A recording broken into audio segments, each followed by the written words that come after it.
Hey guys, it is April from Getting Hooker With It. Today is like haul day. I have gotten so many books, but this little video I am talking about some thrillers and horror books that I picked up that I'm really excited about. There's only a few. I think I've got like 7, so it's gonna be a short little video, but I wanted to share them with you.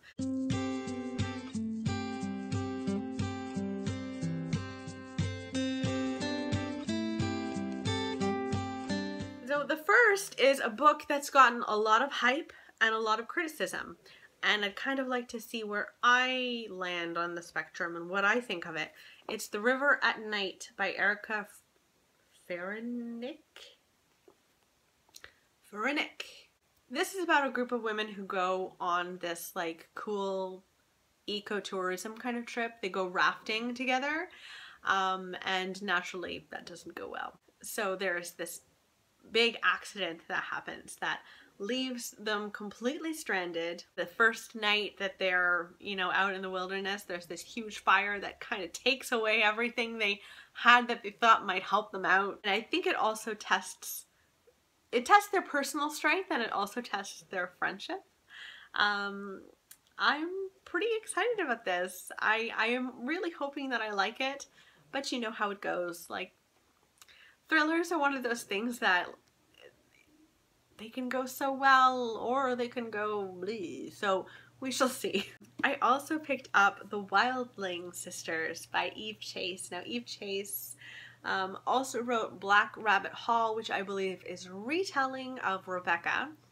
This sounds really good. I can't believe this. I got this today at a Value Village book sale, and I think I got it for like $5.99, but this was originally $36 and it just came out, I think it came out in the fall of 2017. And it says, when 15-year-old Margot Wild and her 3 sisters arrive at Applecote Manor in July 1959, they expect a quiet English country summer. Instead, they find their aunt and uncle still reeling from the disappearance of their daughter Audrey 5 years before. And then 50 years later, Jessie is desperate to move her family out of their London home, where signs of her widower husband's previous wife are around every corner. Gorgeous Applecote Manor, nestled in the English countryside, seems the perfect solution, but Jessie finds herself increasingly isolated in their new sprawling home, at odds with her 16-year-old stepdaughter and haunted by the strange rumors that surround the estate. Just sounds like Kate Morton in a book. I need to read this. Oh, there's a blurb on the front from Kate Morton, an enthralling story of secret sisters and unsolved mystery. Done. So happy. I also picked up The Fever by Megan Abbott, and this one really seemed interesting to me. This is about a family, and the teenager of the family is Deanie. She's like this hardcore student, and then one day her best friend in class is struck by a terrifying unexplained seizure, and everyone just starts to panic. The whole community starts to panic. They don't know what this mysterious illness is. And then all of a sudden, more and more girls have these strange, bizarre symptoms. And the health officials are completely confused. This family is confused, and it just sounds really riveting. And it's got a little blurb on the front by Gillian Flynn, who you know I love. And it says, "The Fever holds true to its title. It's dark, disturbing, strangely beautiful, and utterly unshakable." That sounds good to me. I also picked up Rebecca by Daphne du Maurier. Now, I already had a copy of Rebecca. Let me just show it to you. But it was like this, okay? And this, to me, is better than this. This is only because of looks. I have not read Rebecca.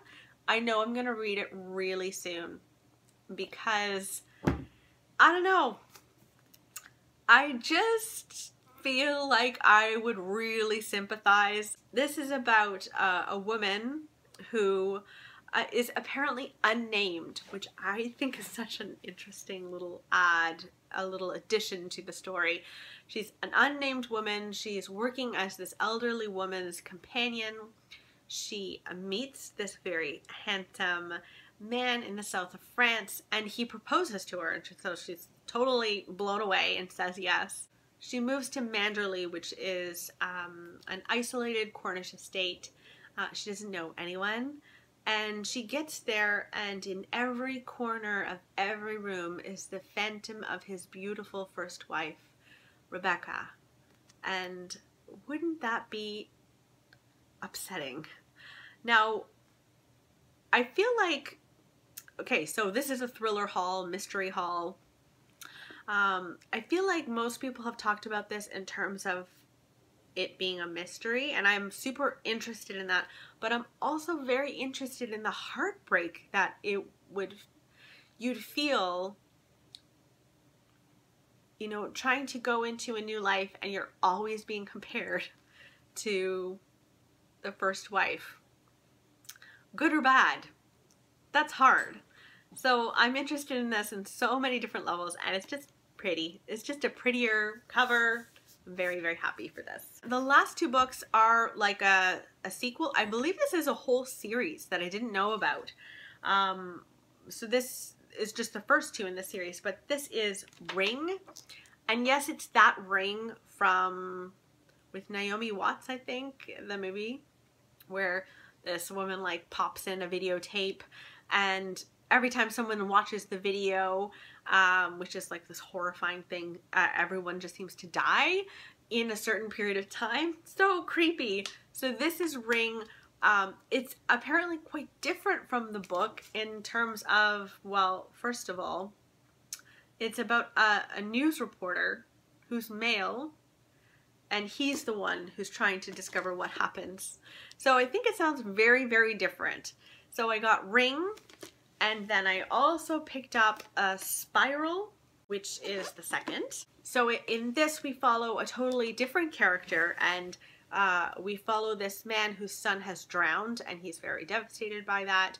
His wife is totally unhinged right now. She's just so grief-stricken. Now he, for his work, does autopsies, and this old colleague of his becomes one of the bodies that he needs to autopsy. And so I think that spirals him into the world of the Ring somehow. I don't know exactly how, but it just sounded fun, and I found them at a library for like $3 in total, so I had to.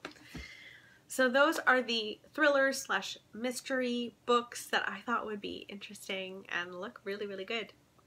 Let me know if you read any thrillers lately that you've loved. I do still love a thriller, even though the Dying to Read book club is no longer.